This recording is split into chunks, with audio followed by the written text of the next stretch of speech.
Yeah, over to you.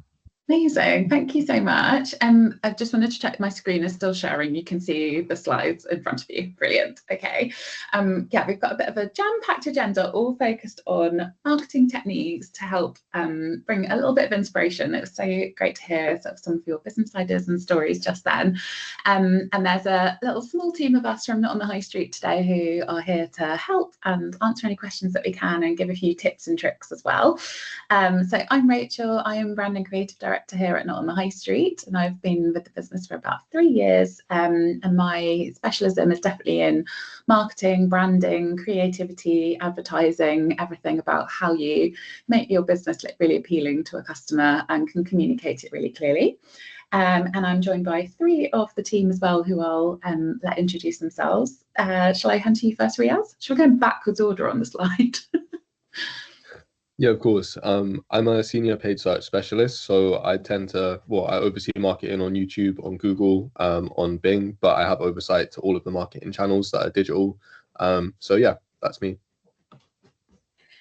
Hi, I'm Megan. I'm the creative and design manager at Not on the High Street. I look after all the design assets that come through across all of our marketing channels. I do all the photo shoots and things like that. And I also work closely with production and workflow timings. So really involved in the doing part of marketing. I'll hand over to Rob. Hi everyone, yeah, my name's Rob. I'm the campaign executive at Not on the High Street. What that means is I work with lots of teams, our curators, our partner development managers to pick products we absolutely love and want to give an extra push. We raise commission on those and we do everything we can to make sure that they get as much traffic at key gifting periods like Christmas, Father's Day, things like that. Perfect. We're all really excited to be here today, and yeah, we've got a great presentation to share, so hopefully there'll be lots of great insights for you all. I think most of you were on the previous session last week with some of the wider Not on the High Street team as well, but just a bit of a background for anybody who wasn't. So Not on the High Street is a business. We're about nearly 19 years old now, and we are essentially a collection of small businesses who all sell through our website and also our app.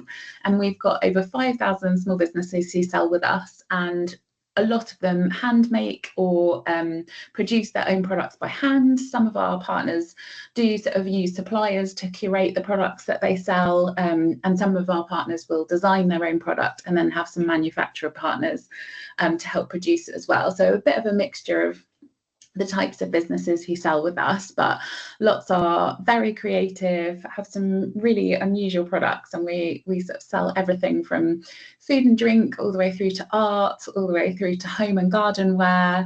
There's just about everything you can find on the high street, but it's a really amazing community of small businesses, all who've started from literally an idea in their brains and are kind of growing their businesses as we speak. So it's a really inspiring place to be, to see all of those sort of business journeys take flight over time.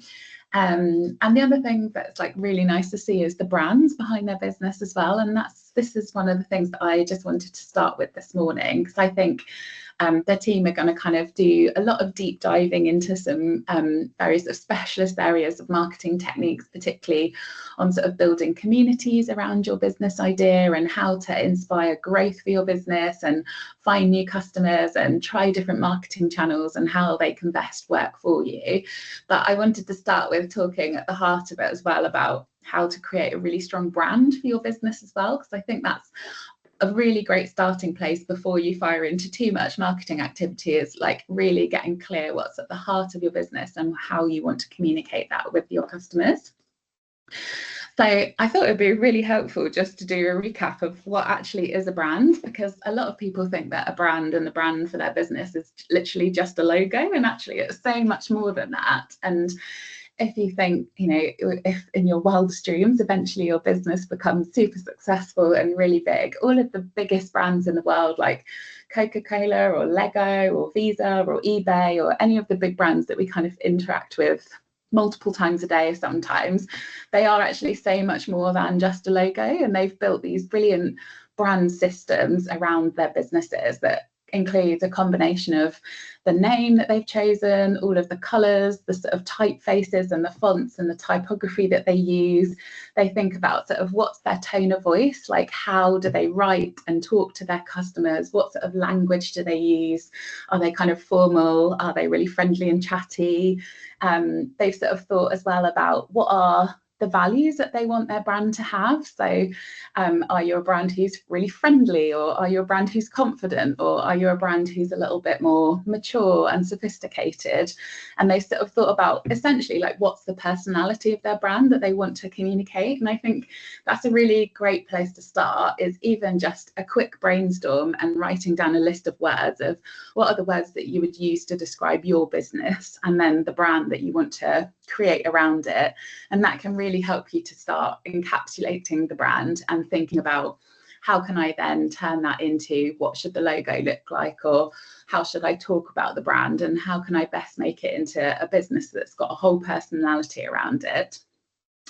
And then I think they're the types of brands that then really resonate with customers and makes it really memorable for people. And I think there's a few things that these would be my sort of top 4 things to sort of think about when you're creating a brand. I don't know how sort of far you are along with your businesses. Some of you might already have a bit of a brand created for a bit, or some of you might be right at the absolute start of that journey. But I think there's some really basic creative elements to consider that start helping you get those foundations in place. So as I mentioned, think about like, what is your brand personality? Do you think your business, is it really playful? Is it arty? Is it serious? Is it trustworthy? Is it a bit rebellious? Like, could be so many different things in terms of personality, but even writing a little list of what you think the personality of your brand is so good. And you could almost maybe post-it note it and just have that on a wall, that you always remember this is what your brand is here to represent, and this is how you always want your brand to appear and behave for your customers, so that it can start being a kind of identity and personality that people and your customers really start to remember every time they interact with it. I know the guys in the last session sort of touched on naming, but definitely choose a name for your business that really sticks. My advice would be keep it simple and memorable and really easy language, like easy for people to spell, easy for people to just remember, like type in a WhatsApp message to each other. I always think the easier and the simpler, the better. And again, I know it was touched on in the previous session, but always make sure that kind of, if you haven't considered this already, like, are the social handles on some of the social networks, are they available, or has another business already taken it? Think about, is that name that you've come up with unique? Can you get the right website address for it? Are they all available? My other recommendation would be to start simple in terms of the visual style of your branding. So if you're coming up with a logo, or you're starting to create maybe things like business cards or a basic website, or even some social media posts, stick with a really consistent but simple visual style at first. So perhaps just choose a couple of colours that you want your brand to have, and a few design elements. Maybe it's one font that you always use in everything that you create. And just keep it simple and let it grow from there, so that people and your customers can start recognizing your brand or your business or your charity every time that they interact with it. And then the other thing that you could consider doing, which I think is really useful as the business owner, is if you wrote a slogan or a tagline for your business, what would that be?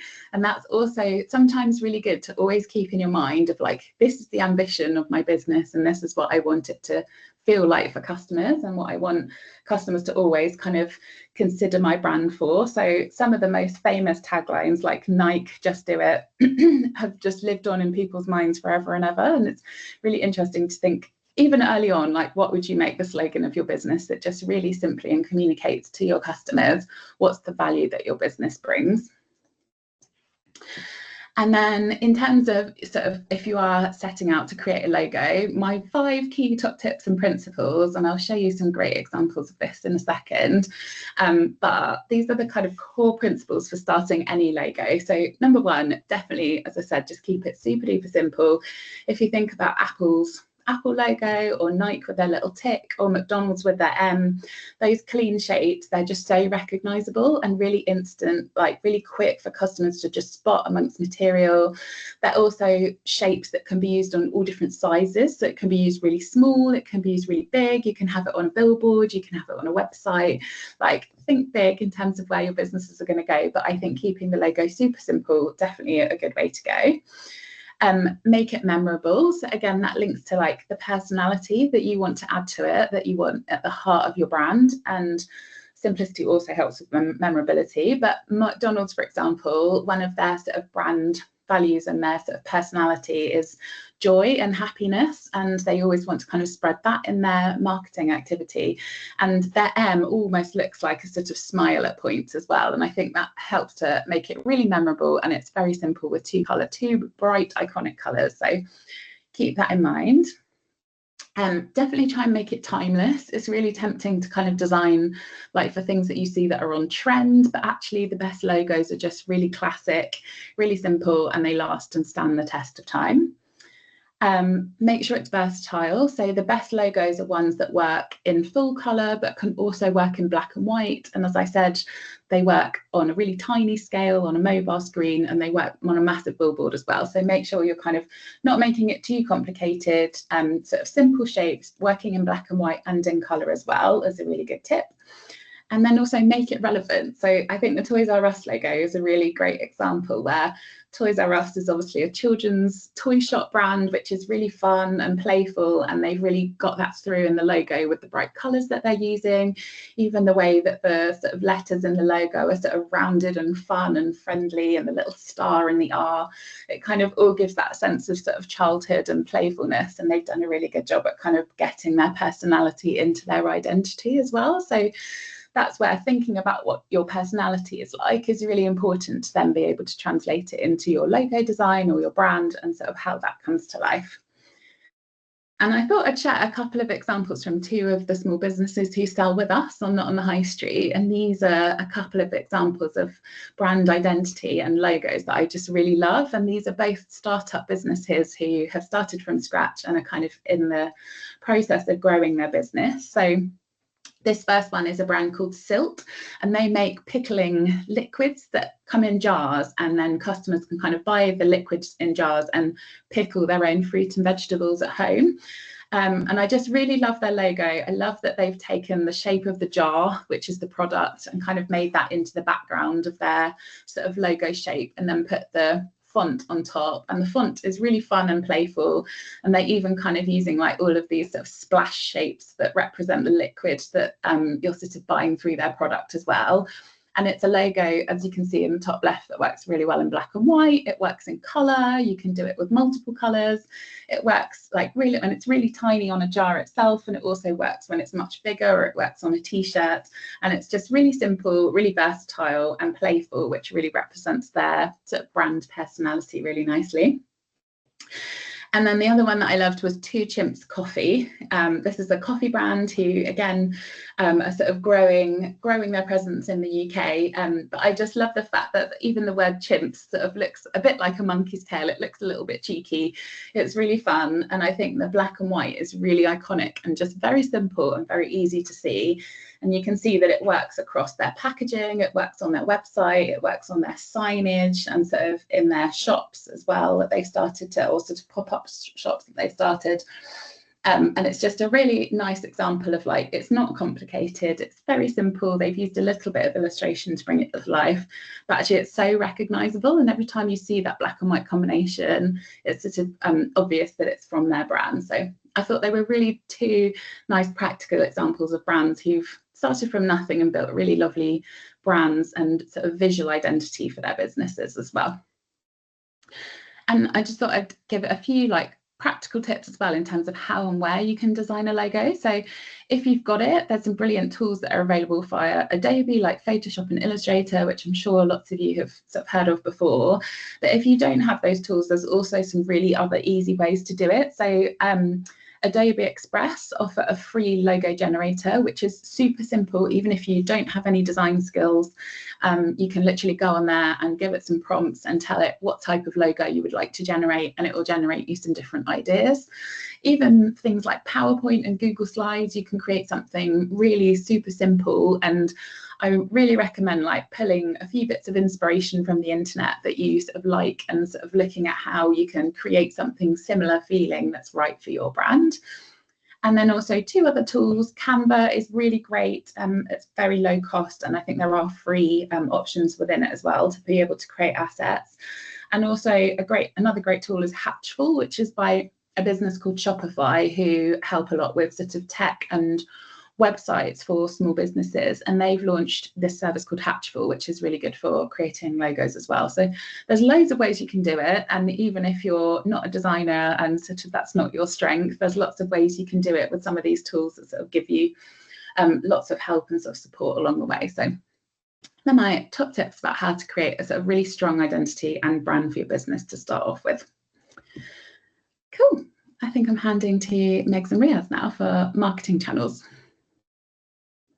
Yeah, thank you, Rach. That was really good. Definitely like the silk branding. I've never heard of it. Yeah, it's so cool, isn't it? It's really fun. Yeah, really cool stuff. Yeah, such nice guys who set up the business as well, and like even their personality is really fun and playful, and I think they've done such a good job at bringing that through in their brand identity and logo too. It's very cool. It's definitely, sorry to jump in, but it's definitely worth checking out their organic social, their Instagram page. They do great content as well. A lot of like behind the scenes content and things like that. But yeah they're great. Fantastic guys. Am I driving? Oh, I can drive. Nice, amazing. Oh, maybe that was you, Rach. I don't know. But yeah, I'm going to talk to you guys about. Just shout next slide when you want me to move on. Perfect. I'm going to talk to you guys about marketing platforms. So essentially, the different places that you might think to market your products on. I think the first thing we should start with is thinking about what your goal is with marketing. So you can see this funnel on the right, and it typically represents someone's journey when they go about purchasing a product. So it starts with awareness. I'm going to use the example. I can see like some of the business ideas here, and I know I can see there's like a vegan personal trainer course that someone's doing. So I'm going to use that as an example, but I think it applies to all of you, whatever your business idea is. Someone might become aware that they want to get into shape through kind of like a plant-based lifestyle. So that's kind of the start of their journey. And you can start appearing there online. Or you might want to actually start appearing to people who have already decided that that's what they want to do, and they're now trying to find the best course that they can do for it. They're looking at different personal trainers, different gyms, different meal plans. That would be the consideration phase, where they're kind of weighing up their options in terms of the different places they could go to get their product. And then there's obviously the conversion, or I guess the purchase aspect, where it's what we all care about. It's where you make money. It's where someone comes to their decision about who or what product they're going to go with. And then you kind of finish with loyalty, where, I don't know, the course or like their time with you might be for 8 weeks or 8 sessions. Are they going to renew it? Are you giving them enough kind of value and incentive to come back? That sort of thing. But this typically dictates someone's journey when they buy something. And when it comes to marketing and the platforms you use, you want to think about where in that journey you want to appear for that person. Especially when you're starting a small business, I think it can be quite easy to focus on the conversion, the purchase bit near the bottom, but actually what you might want is to get as many people aware of what you're doing as possible when you're first starting out. So I will talk a little bit more about the platforms themselves in the next slide, but for now I'll talk about, not yet. Sorry. I've got carried away. That's exciting. You said next slide. Sorry, my bad. But yeah, some things to consider as well are the ages of people. How old are the people that you want to contact or kind of reach? Different platforms kind of attract people of different ages. Their income as well, their purchasing power. You might have some products that are a little bit more expensive, or your product might be more cost efficient. That could be part of your USP, but the platforms you appear on are going to be quite important in terms of reaching the right people in that aspect. And everyone's values and interests, what matters to your ideal customer, what are they going to be interested in, what are their hobbies, what are their passions, are they socially conscious, do they care about eco-friendly stuff, are they creative people, these sorts of things, right? You also want to think about whether your marketing is going to be paid or organic. And I know Megs is going to jump into this in a lot better depth than I can, but just to give like a really brief overview, organic is really important, and it's free, right? When we say organic, it's essentially posting on your social media and having a presence there. You don't have to spend any money for it. If someone looks up your business online or on Instagram or whatever, you will have some sort of presence, and that's a really good thing. The traffic from this tends to be typically like higher quality and more likely to remain loyal because someone would have discovered you from their own volition and from their own journey. But when it comes to paid, I know some of you guys have grants for your businesses, which is great because you might have a little bit more budget. And I think that's where you can really leverage marketing to kind of kickstart your business and take it to another level. It never hurts to have people kind of having eyes on your product, right? So if there is budget for paid, I would recommend it. But if you don't have budget for paid, don't worry about it either. It's just a nice to have.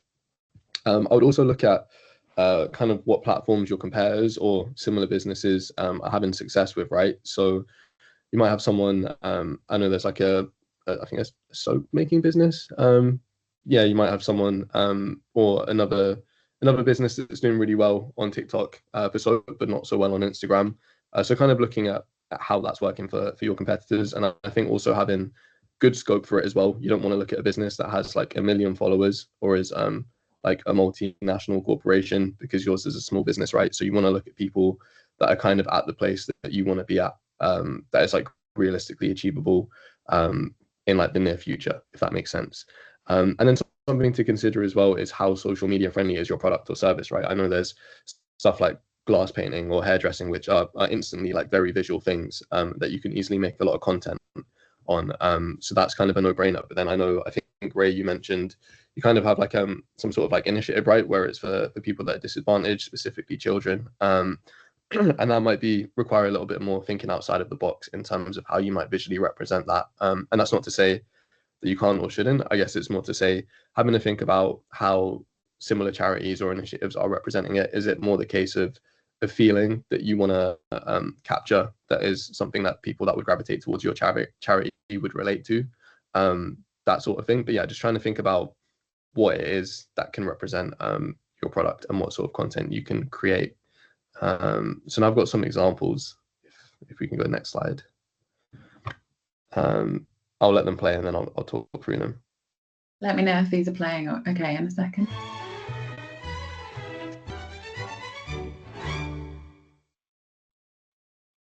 A tasty cup of green tea. Delicious. Right. So these are awareness ads. They're short, they're simple, they're quite brand focused, kind of building on all the stuff Rach was just talking about. They're way more focused on kind of being present when someone is kind of not fully aware of the issue that they have, but they might be starting to think about it, whether it's I want a sweet treat or I like tea, right? These aren't trying to get people to buy the products. They're just reminding people that if you ever think about this product or you have a problem related to this area, we are the brand that is there, that can be there for you.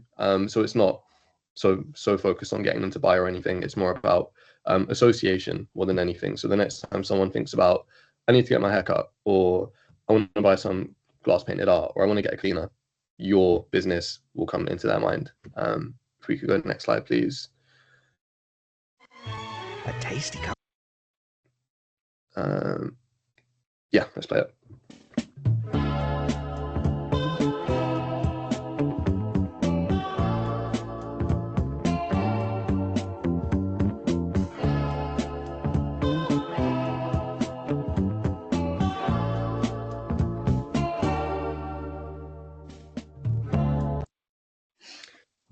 Cool, yeah. Again, awareness, it's just making people aware of your product, what you do. This is someone that paints like clay models. This is organic content as well, so it's not been paid for, and you can tell that, again, it's not super focused on getting someone to buy what they're creating. It's more just showing people what they are creating. If you could go to the next slide, I reckon let's skip this one just in the interest of time. Cleaning your bathroom can be... Yeah, you guys can watch this in your own time. You'll get the slide deck. But anyway, talking about platforms themselves, which I guess is what we all want to know. I will be quick with this. TikTok tends to be younger people, more Gen Z and bargain hunters, trend hoppers, people that aren't so concerned about brands as much as they're concerned about the product itself, value for money. They can be somewhat socially conscious, and you can see on the funnel, I put them between consideration and conversion. So they're people that are kind of always ready to buy. They're always waiting for the next thing that they should be considering, and they're pretty quick to pull the trigger. So that's quite a good place to start. Instagram will be people that are slightly older, 18 to 34. It's slightly more premium in terms of how much money they're willing to spend, and people tend to care a little bit more about brands on Instagram. So that's kind of a little bit more consideration focused if that's where you want to start appealing to people. Facebook didn't make it onto the diagram because it can kind of be any of these, but this tends to be people that are significantly older, 25 to 34, and 35 plus on local community groups, especially if you're offering some sort of service or charity initiative. There'll be slightly older people that you can engage with on there, so that can fall anywhere in the funnel. YouTube, I wouldn't really recommend putting money into this just because the platform is primarily used for education and entertainment. So I think it's really good for organic content. And if you can have a presence on there, it's really good. But yeah, I wouldn't necessarily put money onto that. It's more awareness and consideration focused. And then I've included email and text messaging on the bottom in loyalty. If like, can you build some sort of customer database when people buy from you? Can you get their emails or their phone numbers? It's a really good thing to build up and kind of use the data on to kind of get lapsed customers who have bought from you before to come back, whether you can give them a special offer to come back or not. The more data you have, the better. Obviously, you have to keep this in line with GDPR as well. So you can't keep someone's email or number for years and years and years. And then there's offline as well, right? Especially for stuff like services, word of mouth is a great way to get your business known. So can you kind of leverage that, whether it's giving someone a discount on their first clean, or if like someone refers you to a friend, can you give the person that's referred you like a discount on the next 3 cleans? I think obviously it's not a proper online marketing platform, but it's a really kind of good way to leverage your business, especially if it's a service. And yeah, thank you.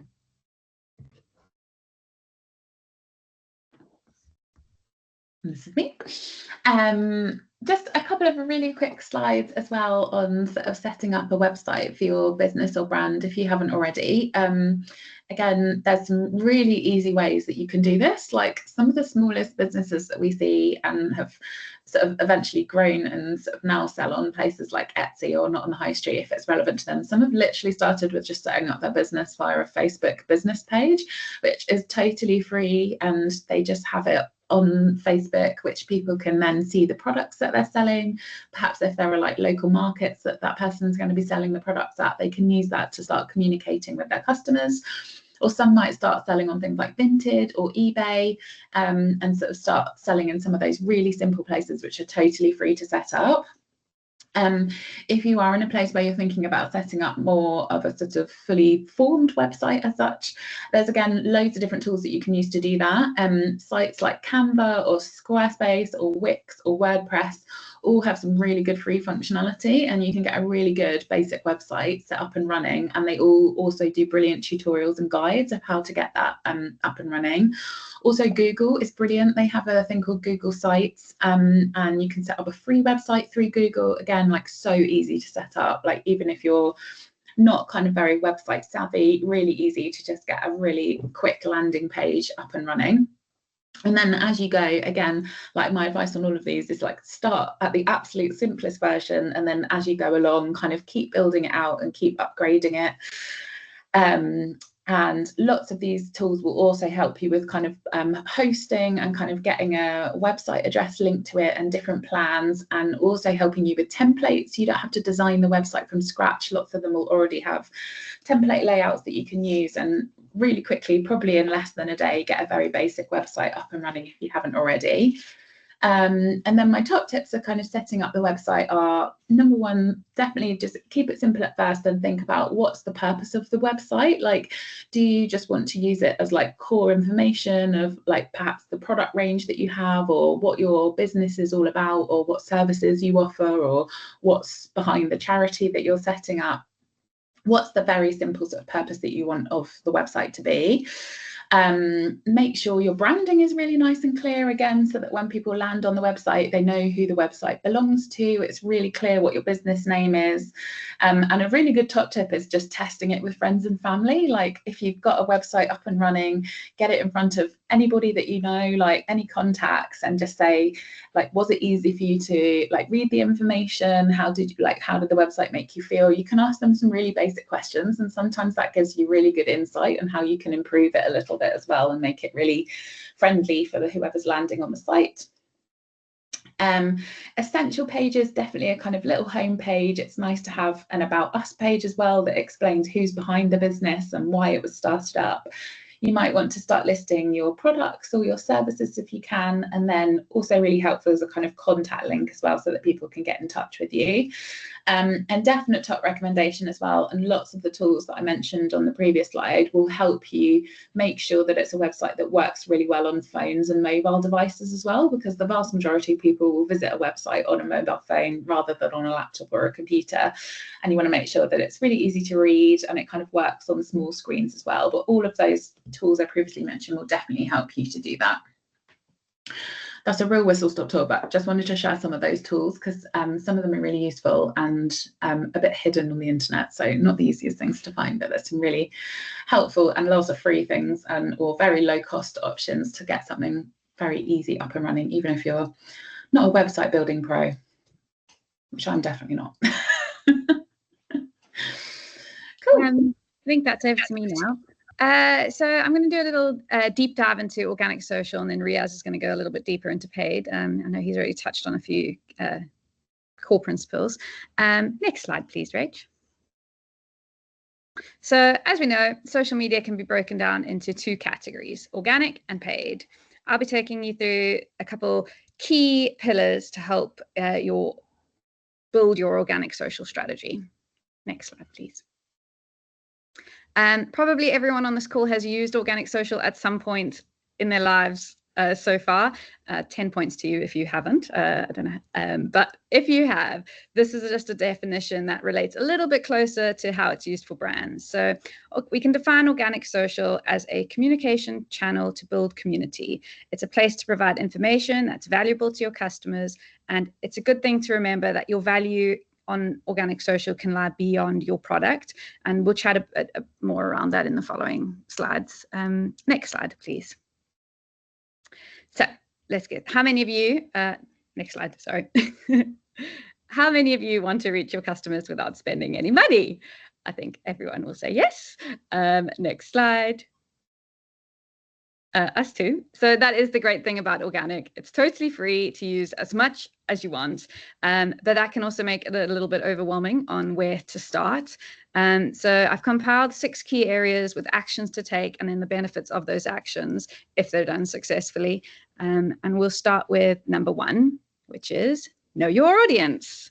Next slide, please. A couple actions that you can take to get to know your audience are researching where your target audience spends time, what platforms are they on, what are their interests, who are their favorite celebrities, where do they hang out when they're not online, how can you and your product relate to them on a personal level. When you get the deck, you can go back to slide 15 to remind yourself of those age demographics that Riaz outlined for TikTok, Instagram, Pinterest, Facebook, and YouTube, and that kind of will give you a good starting point. But the benefits of creating tailored content to specific platforms is that the audience there will relate more, and then they're therefore likely to engage more. And I've popped an example from one of our partners, Pot Gang. They sell DIY indoor gardening kits. You can press play on that one, Rach.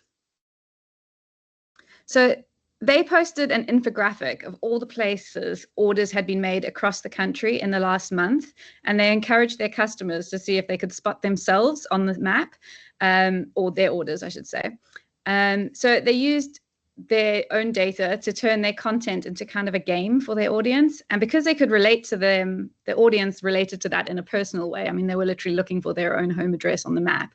They were really engaged, which you can see in the comments, which brings me along to point number 2. Next slide, please. Good content is king. Next slide, please. So good content should provide value to your audience, and value is about solving problems, it's entertaining them, it's educating them, it's inspiring them. Good content should use different formats like images, text, videos, carousels, reels. Try and be diverse in your formats. It should be authentic. You don't want to try too hard, but you also, like, no one is as unique as you and your story and your business. So where organic social thrives is sharing those stories. And whether that's you're offering a service or selling a product, the stories behind the business are what really connects with people, and having that like emotional link is really strong. Good content means feeding the algorithm. I'm sure you've all heard about what the algorithm likes and doesn't like, but essentially the algorithm on these platforms absolutely love jumping on things that are trending. So that could be sounds, memes, or like a creative style of edit. The reel that I've pasted here is from one of our stained glass partners, and she's jumped on the ASMR trend, which is all about like hearing satisfying, gentle sounds and videos that really make you feel calm and evoke a sense of well-being. You can press play on that one.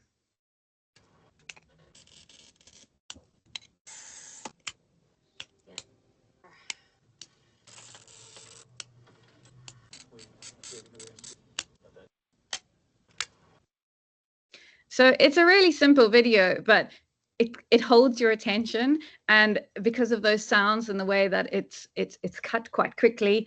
So the benefit of having really good, relatable, valuable content is that it attracts the attention of your audience, and potentially attracts the attention of new audiences that also fit your target market. Number 3, which is on the next slide, is about engagement. It's not just about what you post. Next slide, please. So improving engagement can be done in a couple of ways. You can improve engagement by responding to comments and messages. You can ask questions with your audience to kind of like spark engagement. Like that example with Pot Gang, they said like, go and find yourself on this map, go find your order. And people did. They wanted to share. People, we're all human, and we have this like drive to like to tell the world who we are and like make our mark. And I think that's where organic social kind of thrives. Another thing you can do is encourage user-generated content, and this is a term that you'll hear a lot about in social media. It's really powerful. If you don't know what the user-generated content is, it's where your audience shares images or files or reviews that you reuse as content on your page, and it's particularly valuable and respected because it builds trust and credibility. So in general, just having a two-way conversation on organic social can build that community and build on brand loyalty, which is really what you want to have returning customers as well. Next slide, please. Sorry, that I didn't talk about that video, but we can watch that one.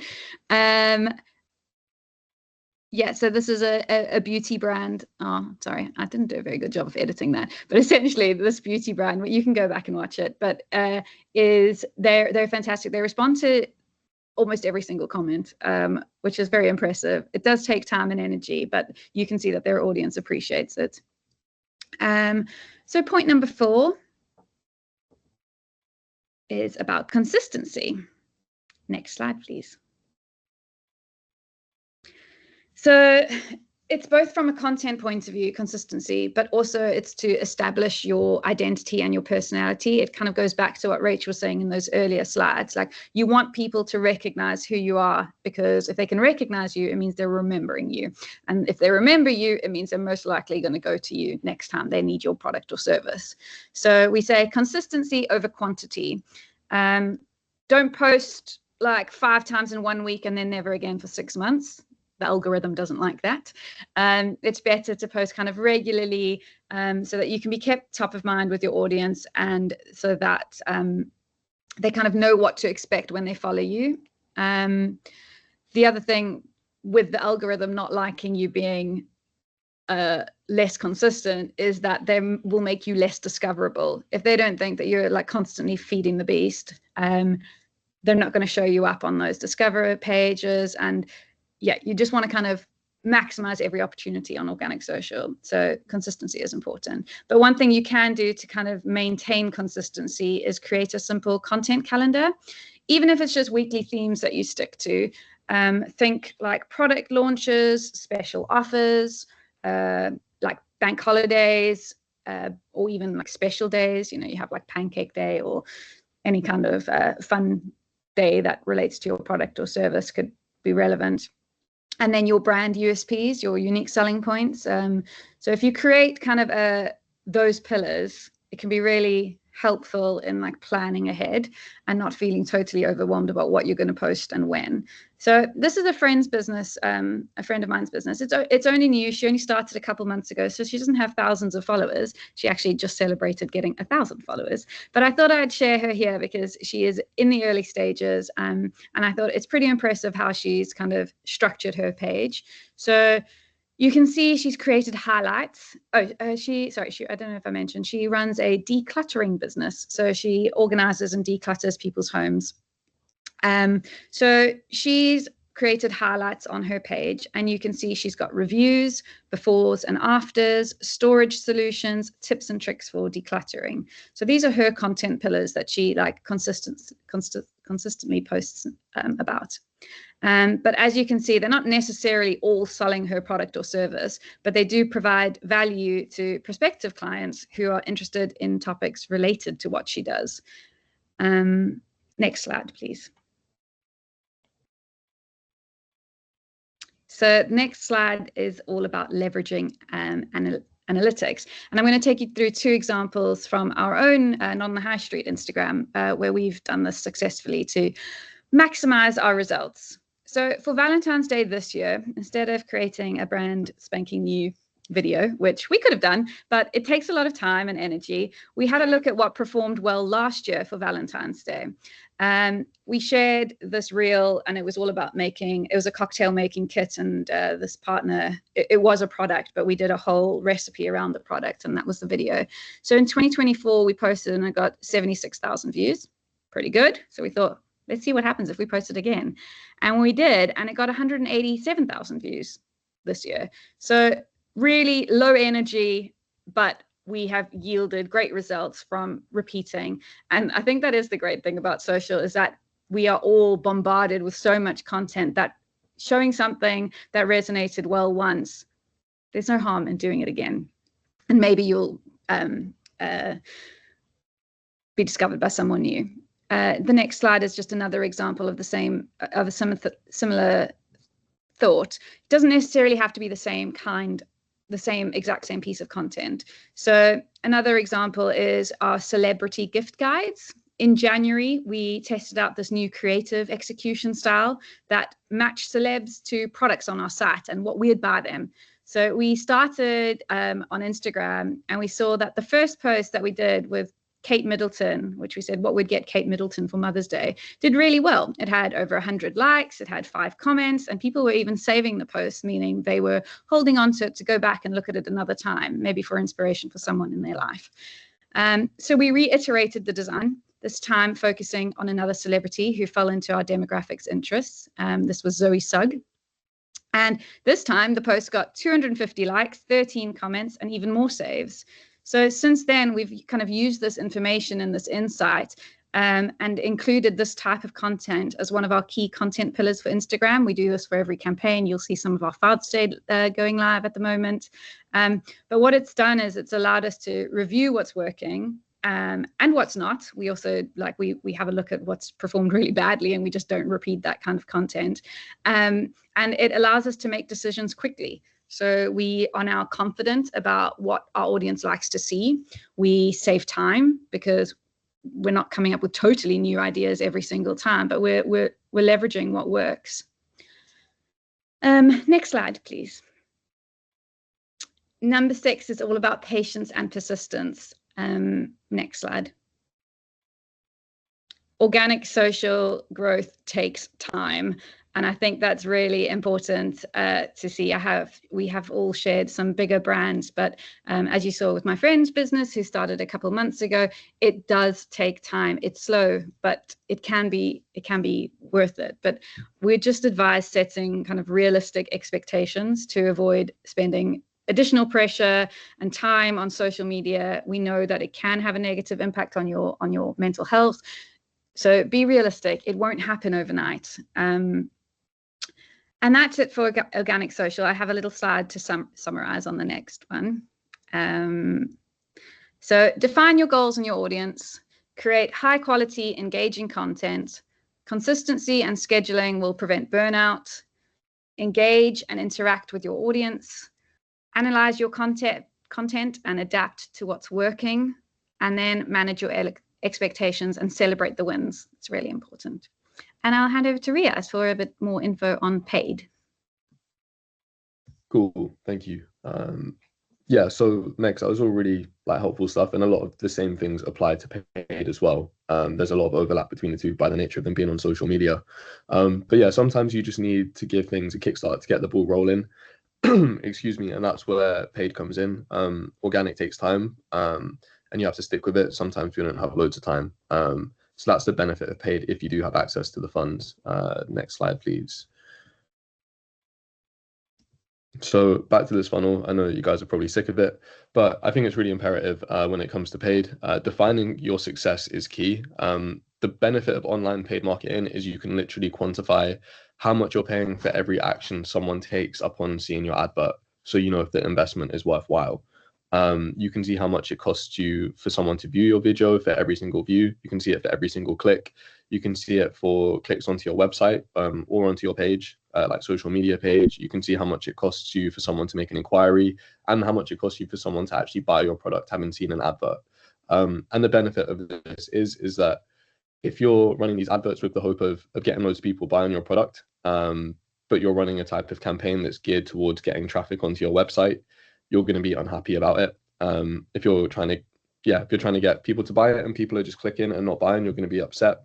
But if you can look at it through the lens of, okay, people are clicking now and they might not buy it instantly, but I'm going to be there in their mind when, excuse me, whenever they do decide to buy, whether that's next week or next month or the next time they need to get the product, then it can be deemed as a success, even if they haven't bought straight away.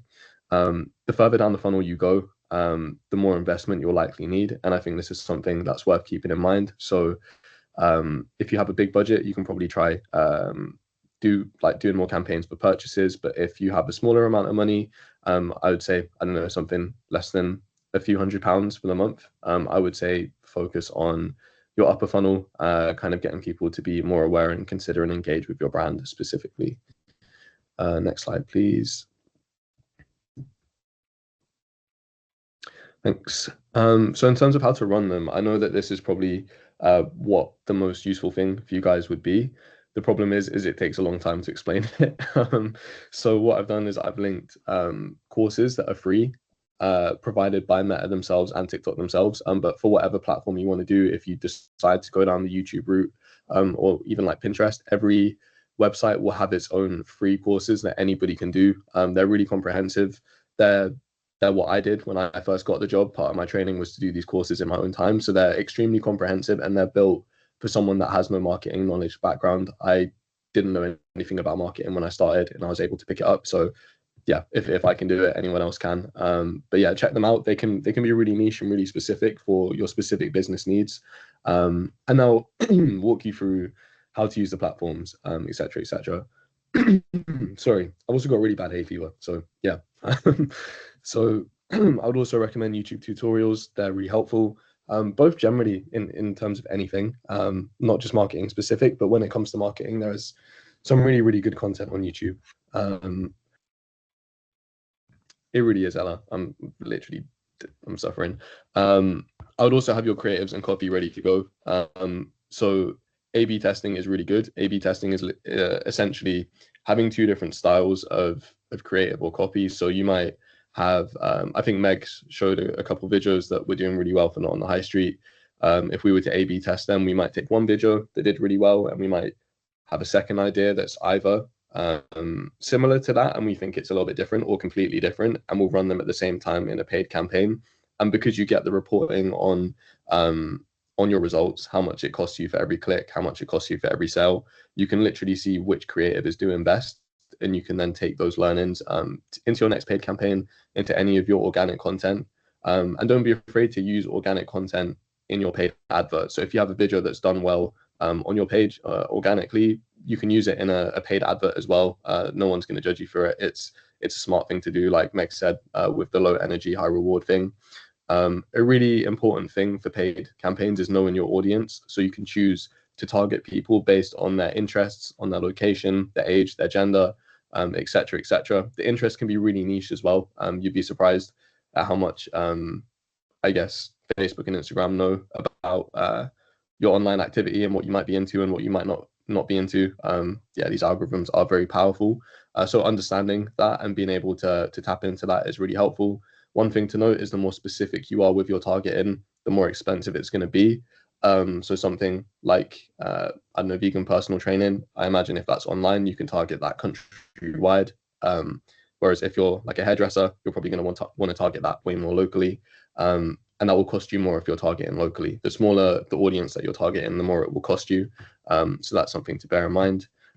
Just want to reiterate again, knowing what success looks like before you launch the campaign, having an idea of, I want to get more clicks, how much you want to pay per click, how much you'd be happy with, how much you wouldn't be happy with is really important. So then you know where to go from that.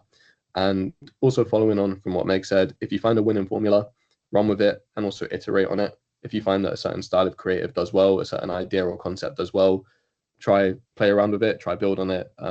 Always try and look for ways that you can improve it. But yeah, if you know something works, you don't need to reinvent the wheel. So always build up on top of that. But yeah, that's all from me. Thanks. Perfect. So we've got a bit of time now for some Q&A, maybe for about 10 minutes, and then we'll take a little bit of a break as well. Does anyone have any questions that they'd like to ask the team straight away at all? Also okay if you don't.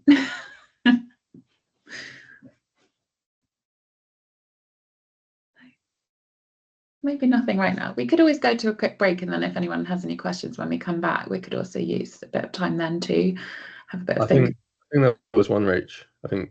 Oh, sorry. I just wanted to say everything is quite well explained. There's right. There's a lot of things I've been studying, and it's just a question of like getting deeper into it. But I think that the information you're giving is very complete and is very useful. Amazing. Oh, really glad to hear. That's great. Well, yeah, moving on. I just got a quick one as well, please. Go for it.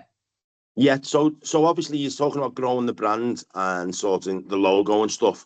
When do you sort of get to that stage where you decide you're stop going to grow the brand and you're just going to flourish with it? Or do you always keep growing the brand? I think always keep growing the brand.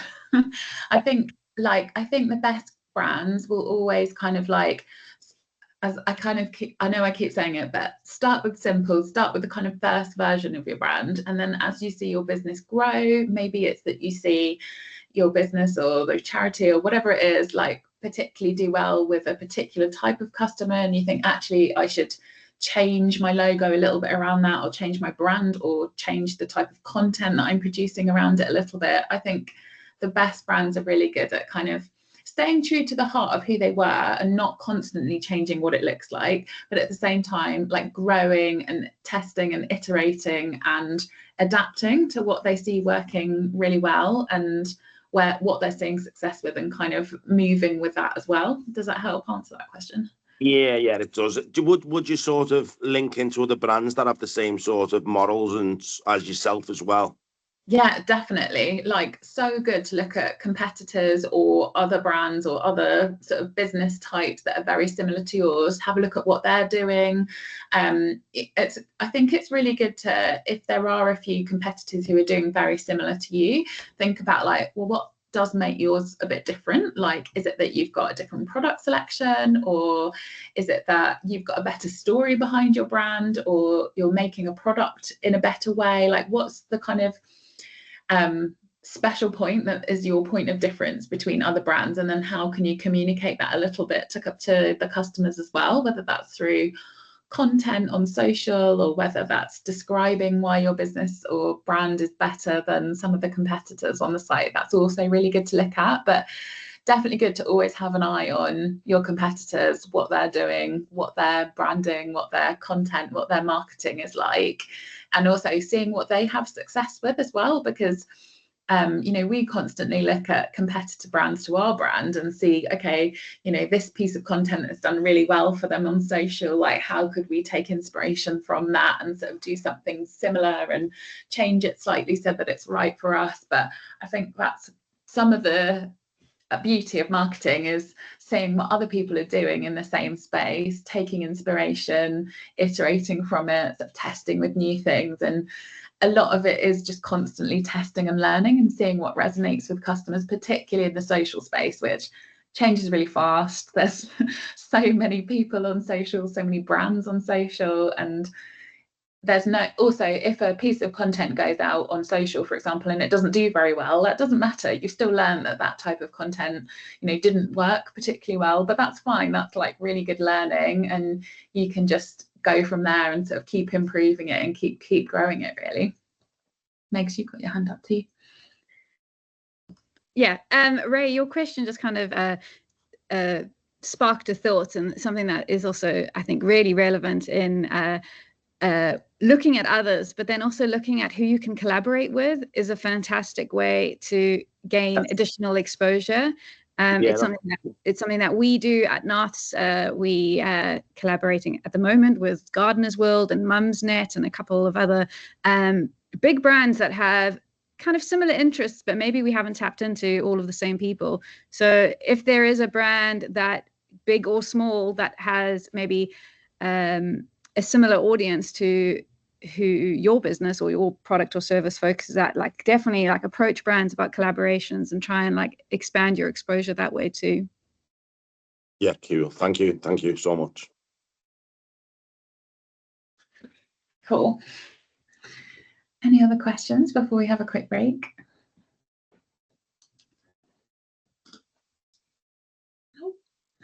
Cool. Should we have a quick break, and should we come back at 11:10 in about sort of seven minutes? Is that okay for everyone?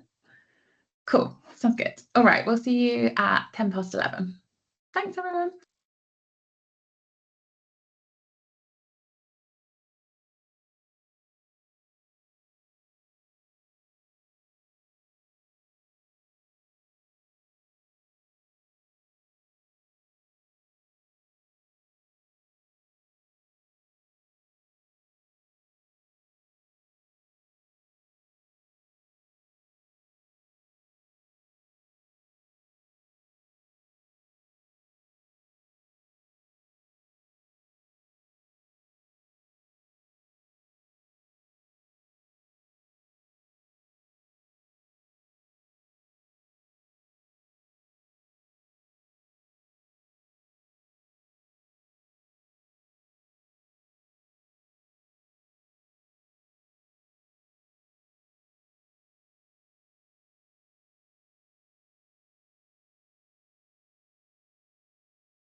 Hello.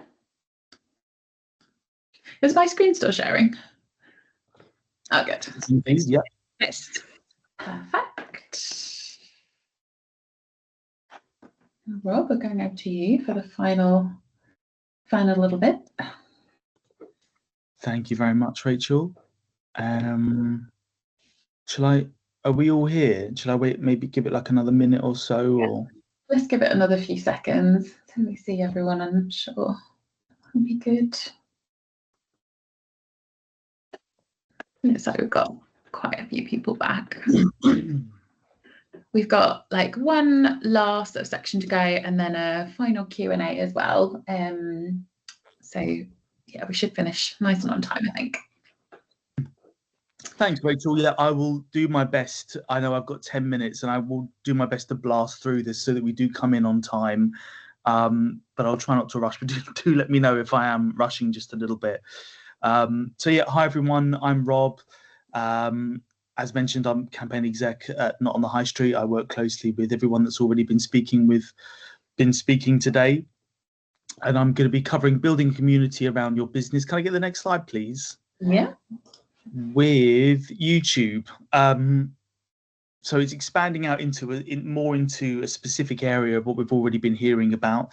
I really love, I've got my notes down. I'm going to desperately make an attempt to seem like I'm doing it off the cuff. So please bear with me. But anyway, in my role, I've really loved working with and watching lots of our partners excel in their businesses Not on the High Street. And I guess another fascination that I've developed, or I should really say obsession, is watching how small businesses, not necessarily just on Nofs, but elsewhere all over the world, are taking their businesses either still in their early stages or more advanced stages to YouTube and utilizing the platform to engage viewers and bring them closer, the viewers, to their brands. This follows on from and complements some of the great stuff we've already heard from today regarding creating and engaging with followers online. But this is a bit more of a deep dive, as I say, into YouTube and looking at it through that lens. I've listed some examples today of business owners with channels we'll look at soon who are already creating amazing communities with engaged viewers. I know those viewers are engaged and feel like they're part of a community because I'm one of them. I try to sign up to as many newsletters as I can and watch content regularly. But their practice of having a follow-up process after you've seen a video with updates via a newsletter is why it's effective in what they've created and what I'll be covering today. So what I have to talk about today, I would class as more complementary to a business rather than an essential element. Although you might be surprised by the benefits of having a YouTube channel, even channels with small amounts of viewers can help you craft a minimum viable product from viewer feedback in the comment section, build a loyal follower base you can engage with regularly, and ultimately continue to cultivate that trust. And potentially in a competitive market, there's a good chance someone out there with a business just like yours is attracting new customers via YouTube. Having said that, it's YouTube, starting a channel, which is what I'm talking about. I'm aware I'm potentially splitting the room when talking about starting up a channel as part of your business, as it involves a lot, from crafting content to film, speaking to camera, and putting yourself out there online. In last week's session, we've already learned that the time it takes to build your service or make your products is a key factor that filters down into how much you should charge customers. So I'm aware that there may be those of you that have absolutely no intention whatsoever of wanting to start a channel, and those of you that would perhaps consider it in the future as part of your plans. No matter which side of the fence you fall on, I would still say there's lots of information here I think will be really useful for you to take away. So next slide, please. So when is the right time to start a channel? Well, there isn't really a correct time to start. As soon as you've fleshed out an idea for your business that you're passionate about is when you can essentially start making content. We've already covered lots of things in the first workshop that I held last week with some of my colleagues, from formulating an idea through developing a minimum viable product to scaling and then marketing your business. As I've highlighted here with a little YouTube logo, is when you could technically kind of start it along that line of bringing a business to life. Next slide, please. I think it's important early on to address any assumptions when it comes to the specifics of what I mean by starting a channel in today's context. Just super quick. Well, we're not hoping to hit the lottery and drive lots of views and attention to our channel by hopefully having one video go viral. Sorry. We'll take some very sneaky water sips throughout this. We're also not trying to rely on some of the more established ways of earning from YouTube. One main way being the way YouTube generates revenue from its advertisers on the platform. In short, the CPM, RPM, cost per mil, and revenue per mil. Mil's Latin for 1,000. It's basically just the money you'll get from the money they get from advertisers. The earning potential from this revenue stream is minimal for small channels. The goal, you'll be relieved to hear, is not about trying to achieve lots of subscribers either, and therefore attract sponsorship deals. This is very much the romantic side of YouTube, where it's considered that only medium to large sized channels can start to see excessive amounts of revenue via those two classic means. Rather than lots of subscribers, it's really about engaging viewers who do discover your videos, and if they could be the right kind of customer interested in what you have to offer or the problem you're able to help them solve. Next slide, please.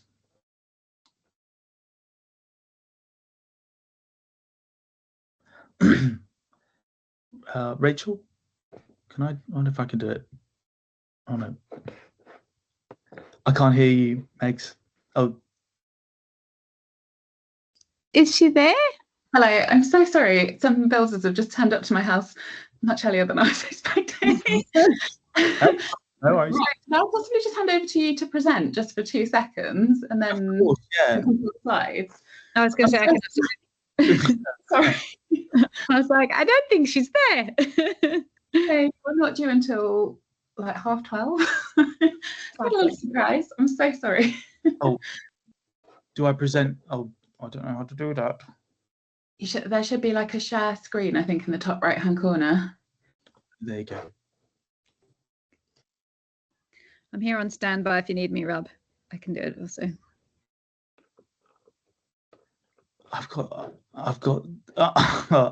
tons of Oh, I can do it. I've got it here. Thanks.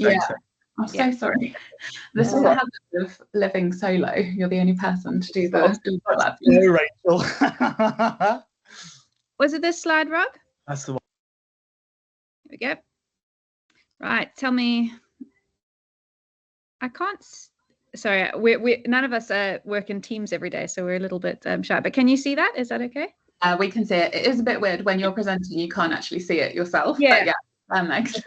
Okay. All right, Yeah, cool. you're all good. We'll let you know if we can't see anything. Don't worry. Okay. All right, Rob, take it away. You're on mute now. This is going amazingly. Rob, you're on mute. Oh my God. Okay, right, let's start this all again. 3, 2, 1, go. Good. It's good this is a rehearsal, isn't it? Not the real thing. Anyway, thank you, Meg, for diving in. Where are we? Yeah, so we looked at what this isn't the point of. What it is the point of, as I'm sure you're aware, the important thing to keep in mind is this is a chance to bring viewers closer to your business and connect with them. As we'll see from examples I've got in a few slides' time, that you can be taking them through the process of the business. Oh yeah, you could, when you have a channel, you can be taking viewers through the process of starting a business from scratch, or landing them right into the middle of things and taking them on the ride of a new project, will be the case in the examples I'm going to list, that I'm just obsessed with watching their content. Being a successful creator is a two-way street though, with your viewers, and often you can uncover problems viewers have which you didn't even realize existed, which your skills and experience could help service. So you learn as you go through the journey, learning new things from new problems from viewers who leave comments. Cool. Next slide, please. We've already heard lots of great platforms which you can set up for free. So why are we specifically looking at YouTube? Well, some of these stats speak for themselves. It's one of the most engaged with platforms online, meaning there'll be customers out there keen to hear about your business and watch your content. What's really cool too is YouTube offers built-in engagement features on the platform. Should you have another idea for a type of product offering or service, it's got a poll feature. And the comment sections are great ways to comb through how users feel about certain topics or existing products or services. A particular YouTube guru out there, Ed Lawrence, who I love watching, actually encourages his budding YouTube entrepreneur followers to copy up all the comments in a video from a similar channel in their niche they've chosen and post it to AI and ask AI to list all the top pain points or opinions from viewers, which can help you gauge what's actually needed in the market. That's just one of his ideas. He has a software that helps you do that too. Or you could do it with ChatGPT. Next slide, please. So what does it take to start up a channel for those of you that are interested? Well, to answer that, I've thought it best to include a friendly reminder that it really could just be a simple mindset shift rather than a concrete reason that's getting in the way to you not getting started. There is the consideration about having access to equipment, but I'll get onto that soon in the presentation. But the main takeaway here is about questioning any beliefs that could be holding you back, whether that's related to thinking about you need a certain kind of video quality, or there's unobtainable tech skills required to get started and edit, or the risk of opening yourself up to online criticism. Taking the steps to address any of these beliefs or standards that you want to hold the content to could be the difference between starting or not starting your content making journey. You also don't need a sparkly tech laden studio to make videos either. Next slide, please.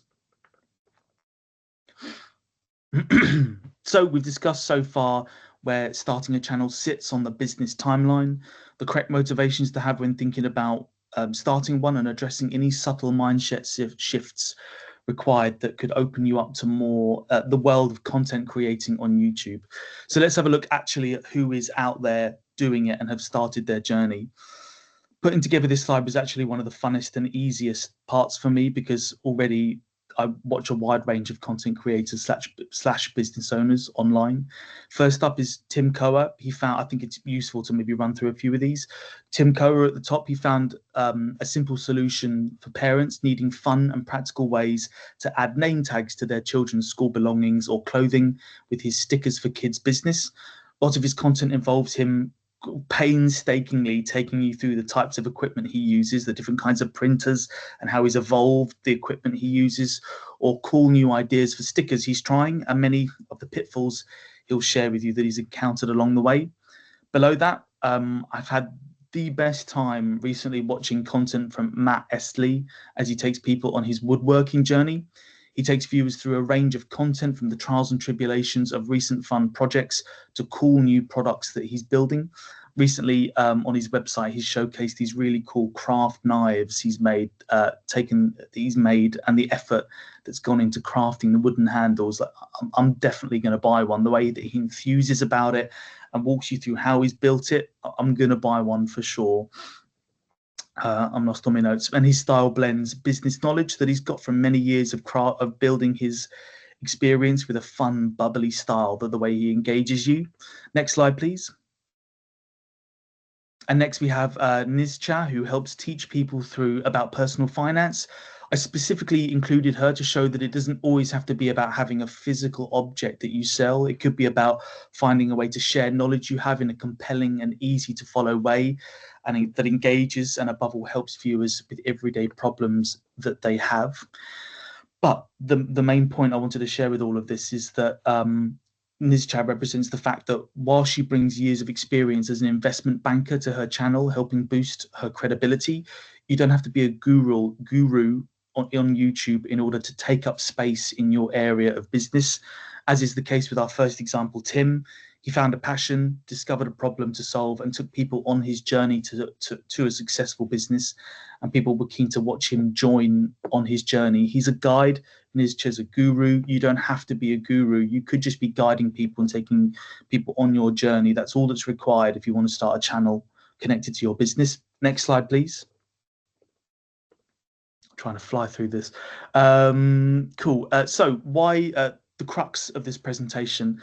How do we extract engaged viewers from YouTube and keep them deeply connected to your brand?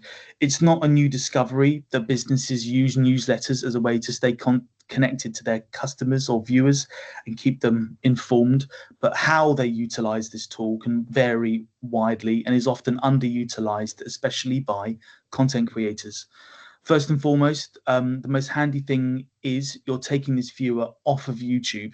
So should that platform suddenly close down? Unlikely. Or change its algorithm? Very likely.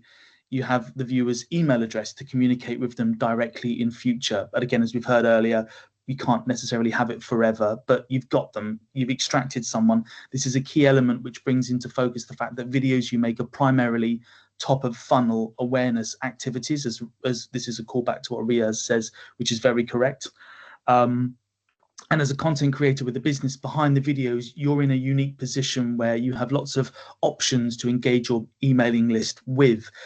Think about examples we've already looked at. Tim Coa, going back to him again, he could share new sticker designs, behind the scenes glimpses of his production process, offer Q&A sessions, or even feature photos of families using his stickers.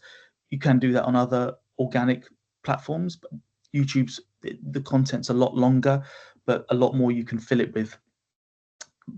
But these examples of newsletters I've listed, none of these newsletter examples we've looked at are directly selling yet. They're about providing value, building loyalty, and nurturing trust, reminding people that your business exists and keeping them engaged. And I wanted to do a quick shout out to the bottom one there, Jeff Su, who's just left Google, ex-Googler, has been there for 9 years, and it is literally the gold standard of workplace productivity tips. He's a unique example. He does a very clever thing, actually. He has a newsletter, but he will sponsor his videos. His newsletter will sponsor his videos, and he charges £2 a month to sign up to his newsletter, which is a bit strange, but it's full of the most incredible tips and things that I love to read about. And he sort of averages about 40 to 50,000 views a video. So if you can get even a 1% conversion rate from those kinds of numbers, I can't even imagine the revenue he'll be making. But we're getting a bit ahead of ourselves. We're not looking at this as a specific driving revenue function. Sending emails is mostly free for smaller lists of subscribers, and there may be many ways that you can automate this process with email platforms. As your email list grows, yes, you're unsurprisingly probably going to incur costs for the business, but this is an investment in directly owning and managing your customer relationships. So while newsletters can certainly be used for promotions, yes, they absolutely shouldn't be seen specifically as just a way to tell people about offers and things they can purchase. Content creators have a unique advantage here. It's about driving up the sense of personal investment with your followers, and newsletters really help you do that on a consistent basis. These guys I've stayed connected with for so long because I just love the way they engage me, the content, the problems they solve, and they keep me they keep their business for me front of my mind via newsletters. Next slide, please. Okay, final thoughts. So on the left-hand side, this has been a bit of a mix of not just talking about newsletters, but also, you know, the idea of starting a channel if it's something you wanted to do. You're able to start a channel sooner than you think. There's room on the platform for people passionate about what they do. It's questioning about what's potentially standing in the way. Is it something substantial? Time is obviously a massive factor in this. That's something, or is it potentially as a block that could be removed to get you started? An action idea from today, search through YouTube, see if there's a business similar to yours, sign up to a newsletter, observe how they engage you, what kind of content do they remind you of, what's the volume at which they contact you, ideally once a week, no more than that per week. But it's good to kind of observe it happening elsewhere, and anything you can kind of take inspiration from, not copy. Filming equipment, you can you can do it on a phone. It doesn't have to be a tech-heavy endeavor. You can do it on a phone, but obviously the slightly more, you know, able equipment you have, the better. Is this camera in there? It is, yeah. I couldn't see it because my laptop screen's covering it. I want to make sure that it's there because I'm going to reference it. But that camera, the DSLR 700D, it's like a basic piece of equipment most YouTubers use. I have one that I can donate. If there's anyone on this call that genuinely does think that they want to pursue something like this, speak to your team lead. They can reach out to us, and I'm more than happy to send it in so someone can actually use it and put it to some good. So yeah, fingers crossed. That's that bit. And on the right, having a newsletter, again, just reiterating final thoughts, keeps people engaged in your brand, and a great way to nurture leads, getting people closer to your business with a newsletter, having an email and providing even just regular updates or tips or tricks can keep them in the loop, and eventually can be people you mention new products or services to. And that's it from me. Amazing. So we've got a bit more time. Thanks, Rob. That was brilliant. We've got a little bit more time for a second Q&A. If anyone would like to ask any questions, particularly to Rob on YouTube or to any of us about any of the parts of the presentation. We've got another sort of 15 minutes-ish if anybody does want to ask any questions, or as Rob mentioned, you're really welcome to sort of send us via the crisis team any questions afterwards as well. And we're happy to answer them either about this presentation or the first one too. But do shout if anyone would like to ask anything now. Can I throw one in, please? Yeah, go for it. Yeah, so how do I find the demographic I'm looking for on YouTube? Obviously, I'm a CIC charity. I'm looking at sort of schools and people involved in schools sort of picking this up, but then on a wider scale. How do I find that demographic? If you set up a channel, it'll all be in your analytics profile page in your channel. It provides sort of very top line stuff, age brackets, where they are in the world, how long they stayed engaged with the video, things like that. It will be, you're well catered for once you have a channel and go into the analytics page. Yeah, I've already got a channel, so I think it's learning how to use that, isn't it? And using that to the best of my ability, innit?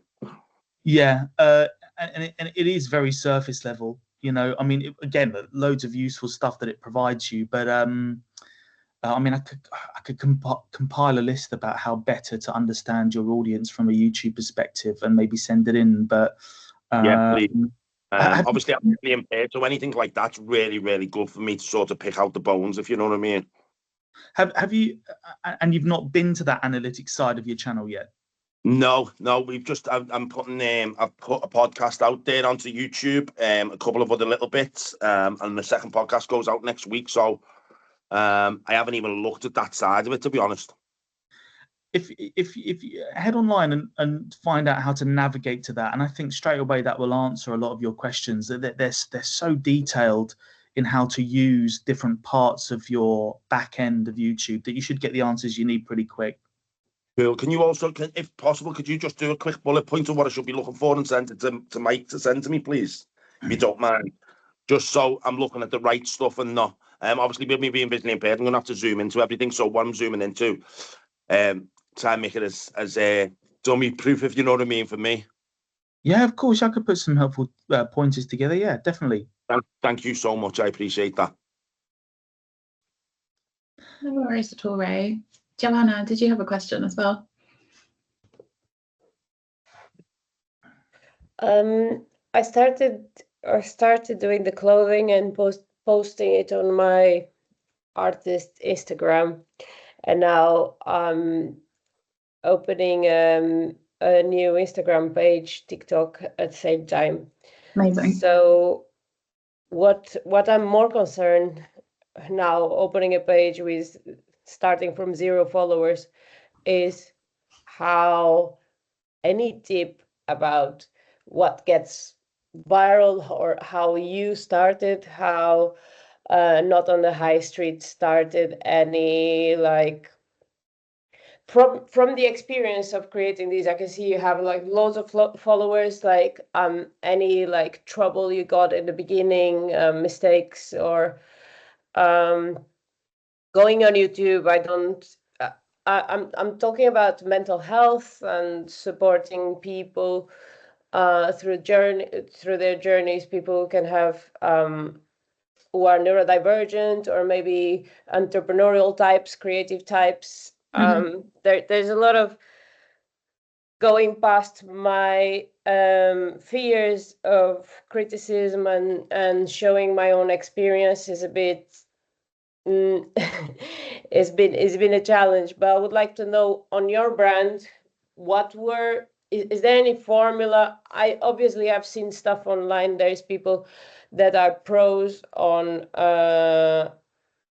digital marketing and they like research all the videos that go viral. But on your case, is there any practical insight that you can give that your brand has faced or that works really well from going from growing the organic and then going to the paid content? I think the paid content, I advised with somebody who's like a data analyst, and they were like, oh, maybe you want to reach the 10,000 followers before we get to pay content, because you need to know that you already have the people that are looking for your business before you start paying something.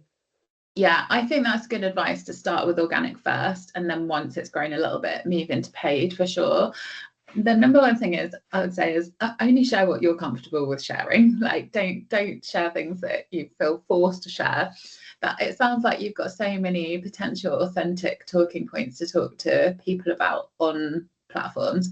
I would definitely say don't be disheartened as if at first like your videos, particularly on TikTok, only get a few views at a time. But the important thing is to just keep posting regularly, because they will eventually like pick up. Outside of work, I have a TikTok account for my cat, which it's not a business, but he has his own TikTok account. That's probably the easiest. Everybody likes cats. No, but I've learned so much. Funny enough, having that account, I've also learned so much about how to apply it into the work that we're doing as well, because naturally, I think the algorithms behind these platforms will sort of sway towards different things, but there is a huge variation. Sometimes you'll get like 2 views on a video, sometimes you'll get like 800 views on a video. Some of it you can't control, and I think you just got to keep posting regularly and keep slowly growing it. And like even with our own TikTok account at the moment, we've been like stuck on about 700 or 800 views on average per video at the moment. And last week we kind of broke a bit of a like we sort of broke the back of that a little bit and have started to see a little bit more growth. But you do seem to get trapped in almost like a certain number of views, and then it goes up a bit, and then it goes up a bit, and it goes up a bit. So it can be really disheartening, but what I'd say is like keep trucking at it. Like don't give up, just make sure you're posting regularly and you're trying lots of different types of content. There's a few tricks which we've definitely noticed like help us on our videos, like having the most interesting first opening frame that you can definitely helps hook people in a little bit, because most people will only stay on a video for the first like 2 or 3 seconds. And so if you can hook someone into that, either perhaps you've got your most unusual product, or maybe you've got your product on a really bright background that just then like stands out whilst people are scrolling, or like you're holding it at a kind of quite a creative angle and your face is really like close up to camera. Like trying to get a really interesting opening frame is really good. The other thing that we've been like testing and trying recently, and we've noticed has like produced some good interaction with videos, is putting like a title caption on your opening video frame as well. So we've just done some videos which were about Father's Day edits, of like gifts that you could buy your dad for Father's Day. And on some of them, we put kind of captions on them, or we did a voiceover that had a bit of a hook on it. So saying things like, do you have a dad that's hard to buy for? ? Or like, are you stuck for gift ideas? Then stop scrolling. And you can actually ask ChatGPT to write you some opening titles and like caption titles for your videos that have good language in them, that kind of have good hooks that basically encourage people. Why, like you're basically telling people why should they keep watching your video and what are they going to get out of your video. Or it might be things like, keep watching to discover 5 ways to choose the perfect wedding guest gift, or something like that. But ChatGPT is actually really good at spitting out like 10 or 20 different ideas for hooks into videos. And we found that playing with some of those interesting, like almost posing questions or reasons to the audience to keep watching your video has helped on some of our most organic some of our most successful organic ones recently. So I think there are some really practical tips. I don't know if the rest of the team have got anything as well that sort of springs to mind.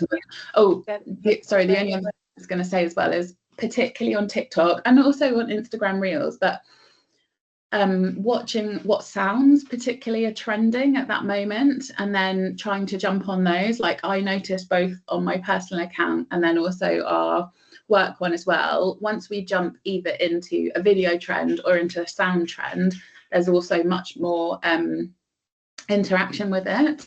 And sometimes really obscure sounds, you think, how am I going to make this work for my business? And if you can think of a really creative way of using it, it's actually can prove really popular. So I think looking at what the sort of trending, particularly audio, is doing on TikTok especially is really good. Oh, someone's just put this in the comments as well. Gabriella's popped it in the comments.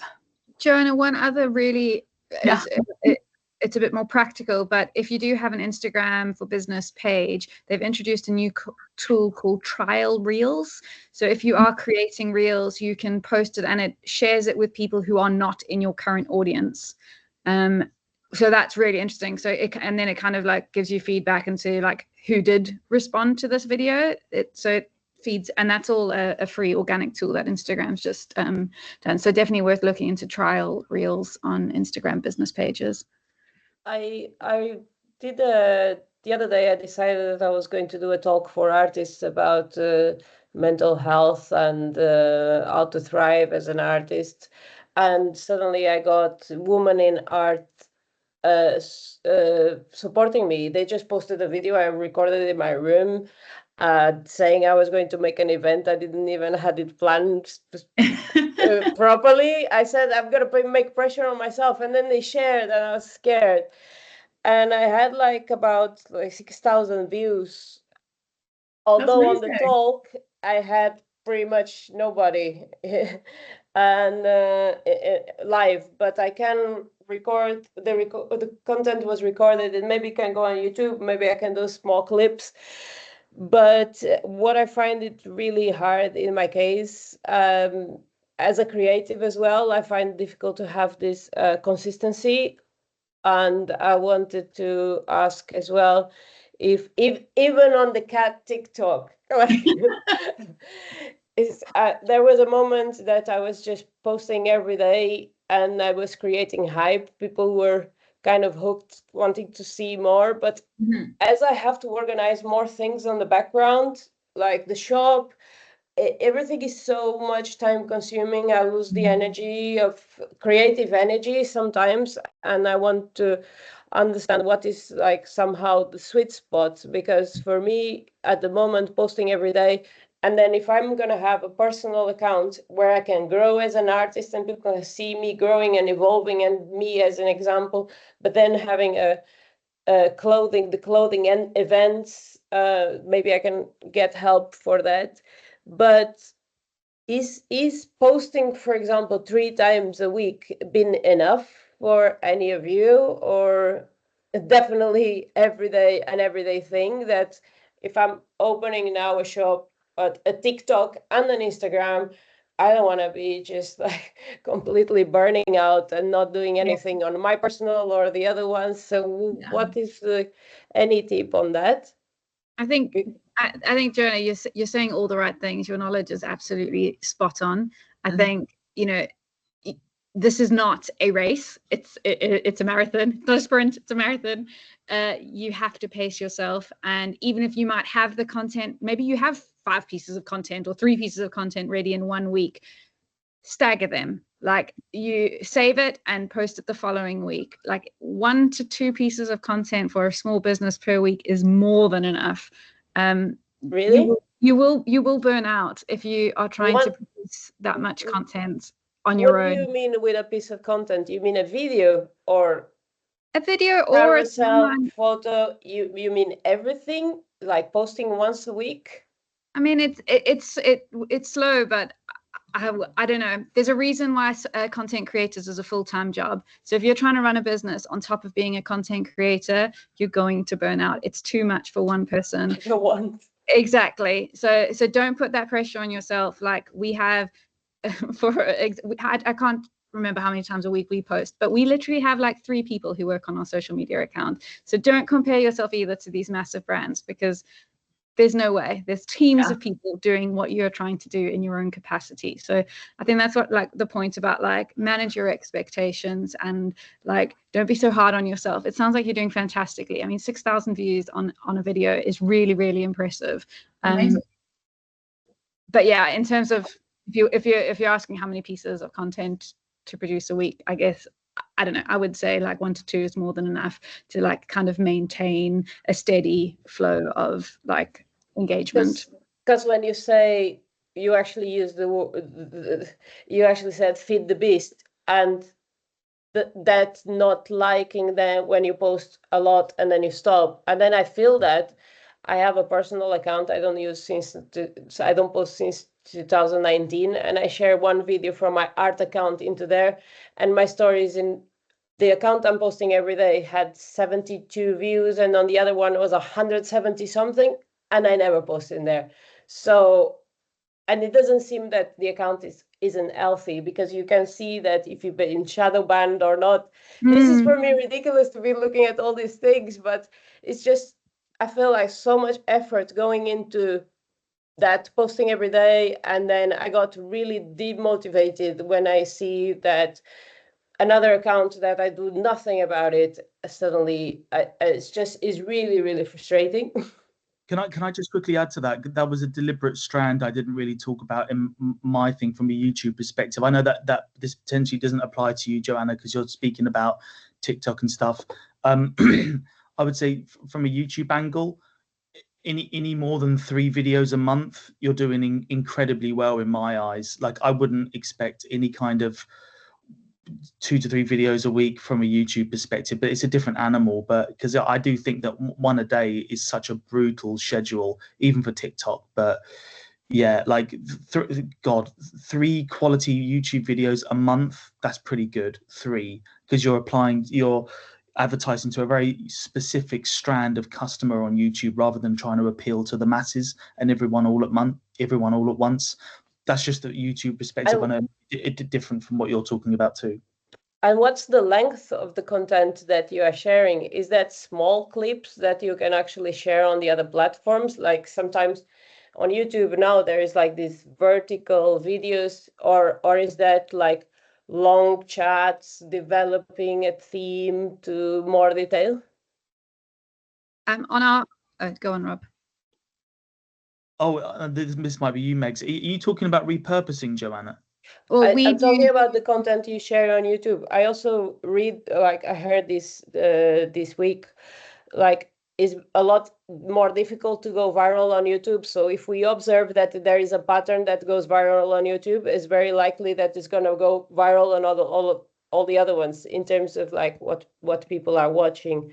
But I would like to know, what's the length of videos? You say 3 times a month. Is there a short clip of something punctual, or is a theme that you are actually developing and talking 1 hour, or is a podcast? What kind of pattern you see that is working? Yeah, for the 3 posts a month. I should be more specific. Yeah, it varies. I think the word viral doesn't apply to my presentation. My version is a long slog that's consistent, that builds a dedicated audience over time. I think looking for any kind of pattern that's going to try and make a video shoot off, I don't think really applies to what I was trying to talk about. So if you want to know specifics in terms of what kind of shorts will attract, you can repurpose bits from your video on YouTube and turn them into shorts. That's something you can do. But in terms of, I mean, I know that people out there do make a science out of lengths of things and things like that will make things pop off on Shorts or TikTok. In terms of what I was saying, I don't think it really applies. These are long form videos that I don't think really have a specific rule into what's going to make them pop off. You just want to apply to a very dedicated group of audience. So I think virality, I wouldn't know much on in my context, I'm afraid. I think this is really useful, and I can tell like lots of people are getting lots from this. I'm just really conscious of time and also conscious of the fact, Kim, your hand has been patiently up for quite a length of time. So is it all right if I move on to Kim's question? Can I just to finish, just one last question. Because I recorded that talk, should I share the talk in one go? Like, imagine there is 45 minutes of talk, or shall I split it into three parts of the talk and do it in the month, as an example? I can take this one. I think that's platform specific. So if you're on Instagram, I'd say that shorter form content probably works better. You're looking at like a sweet spot around 60 seconds, 30 to 60 seconds, whereas YouTube definitely better place for a full length 45 minutes kind of podcast, if you call recorded podcast, if that helps. Okay, thank you. That's it. Sure. Wonderful. Thanks so much. Kim, I'm gonna hand over to you. Thanks so much for waiting patiently.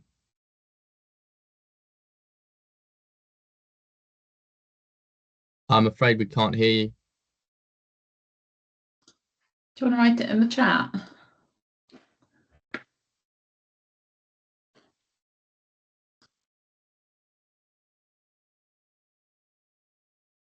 There's 3 questions.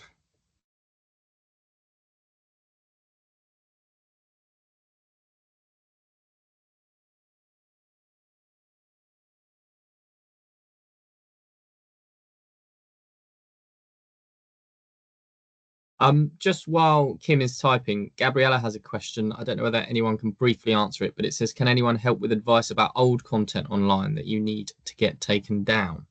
I don't know whether anybody can support with that. Is that, Gabriella, is that content that you have on your own accounts, or that content that's on some other accounts? So it's content from like 10 years ago. When I first had like YouTube and you're like playing around with it, like MSN days. Yeah. And I can't get these videos taken down. And I've been trying, I've done everything I can. I've emailed YouTube. I've emailed the content creating side of YouTube. I've reported it. I've done copyright. I've done everything I can without not being a famous person or someone that has connections that can just get it taken down like that. It seems it's impossible to get these things taken down. Is it on an account that you don't have access to anymore? Yeah, so I've been through all of my old emails for over the past like 9 years. And I think this must be an email that was a Hotmail account that Microsoft bought. And now any Hotmail accounts, you can't get into them. They've just completely shut them down. So this is connected to an old Hotmail account, which Hotmail saying that they won't open now. And so I'm in a position where I can't really go forward with like an online platform now. So I'm like, it's completely derailed everything. And I'm thinking, do I have to change my surname or my full name so that when and the only other thing I'm thinking is on the flip side of social media and on the flip side of this online world is of like Feed the Beast is just like, there's not enough talk and there's not enough advice about what you put out will be there forever. So when you're 20, what you put there will be there when you're 30. So the person you are when you're 30 will have to do, if you want to start a business and, or anything you want to go into be taken seriously as a professional, all they do is Google your name and and it's just, it's so sad. It's just and I just don't know what to do in this situation now. I know. I'm really sorry. I think you've done all the things that I would say to do as well. Unfortunately, I don't really know any other ways to get it done other than to just I would just keep sending requests to YouTube and Google, even if you're sending them once a week, and just keep repeating the same requests, because they do have a responsibility to respond to those. Well, the only other thing I saw, I'd been doing lots and lots of research online, and someone that worked at YouTube there was like a blog post about something like Quora, and it was about a year ago, and they said, well, the reason why you can't get them taken down is because it's not a person reading those messages. It's a robot, it's a bot. And so until something comes into play, until a new law, that we need a new law put into place, not just to protect celebrities or politicians.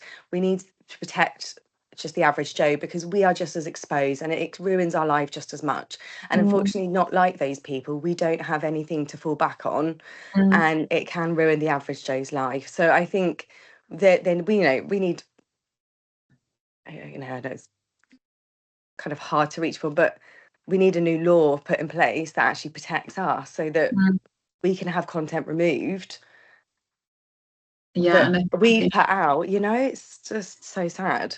And I think there's been a lot of change particularly on the kind of Hotmail, Google, YouTube account login as well, hasn't there? That's I'm really sorry, I don't really know any other ways to try and get around that other than just keep trying to contact them. I will take it away and just see if there's any other thing that anyone else in house can use, and we can send it across. But off the top of my head, I don't know. I would be doing all the things that you're doing anyway. I just don't want to have to change my surname. That's all. I think it's just like telling my family, guys, and then I'm thinking I'm changing my surname so that I can post videos online and I just don't know how I feel about that. And it's all a bit. Yeah. You cannot access your old YouTube account and your old Hotmail. None. So basically it's a random account. I don't even know it doesn't say what email address it's linked to or anything. This is maybe about 9 years ago. You can enter the YouTube. You can enter the YouTube. I am transferring the ownership of my YouTube to my new email on YouTube if you have access to your YouTube.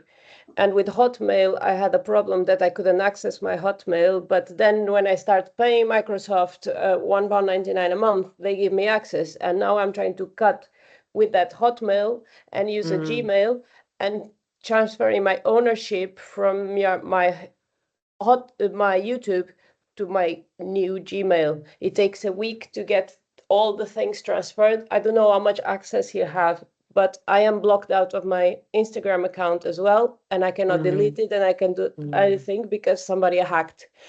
And somebody paid a hacker to get into their hacked account. So this is another thing that you can try to see if you find a hacker who can do everything they couldn't do for you.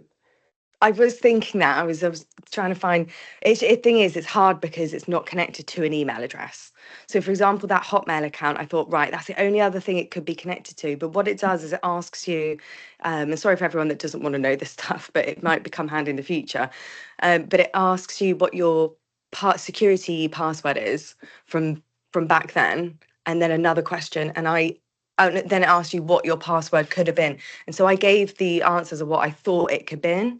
And it came back and said, no, those aren't the answers. And I'm like, I don't know what I would have put 10 years ago. And so it's just, I don't know. I'm gonna. Sorry, there is a hand up. I'll go. Thank you, Joanna. By the way, sorry.